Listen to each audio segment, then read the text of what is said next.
how to sleep well and wake up with energy every day. Here we have Esteban, who at 7 in the morning hits his alarm clock with his fist. He barely lives, so he stays in bed for a few minutes while gathering strength to get up. He prepares a large cup of coffee to wake up and heads out to work for 9 hours. Exhausted, he returns home in the evening, has dinner, and lies on the couch to watch TV. As expected, he gets the food coma and falls asleep for the next 2 hours. He wakes up around 8 in the evening without any desire to do anything. Plus, it's too late to do anything outside the house. So he opens his beer and checks his phone until 10 at night. Then he showers and it's time to go to bed. In bed, he tosses and turns, but eventually falls asleep. During the night, he wakes up with a full bladder and has to go to the bathroom. At 7 in the morning the next day, the alarm clock rings and Esteban is again half dead. He wonders, why does he feel so tired if he sleeps 9 or 10 hours every day? And here we have Marcel, who wakes up at 6 in the morning every day. He opens the curtains and lets light into the room. He gets dressed and goes out for a 20-minute jog. On the way back, he buys bread and fresh vegetables for breakfast. He takes a quick shower and is ready to go out. At work, he is focused all the time. When he gets home, he has dinner and then takes a 15-minute nap. He has the afternoon and evening free to do whatever he wants. Sometimes he hangs out with his friends, plays basketball, or fixes something at home.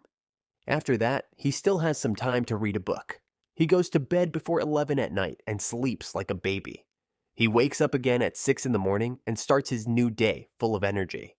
How is it possible that after just over 7 hours of sleep, Marcel is full of energy and Esteban is drowsy all day, despite sleeping 10 hours? Every day, Marcel has 3 more hours of life, and over the year, that's 45 more days. It's enough to do the activities for which Esteban has no time. Don't believe the lie that the more you sleep, the better and more energy you'll have.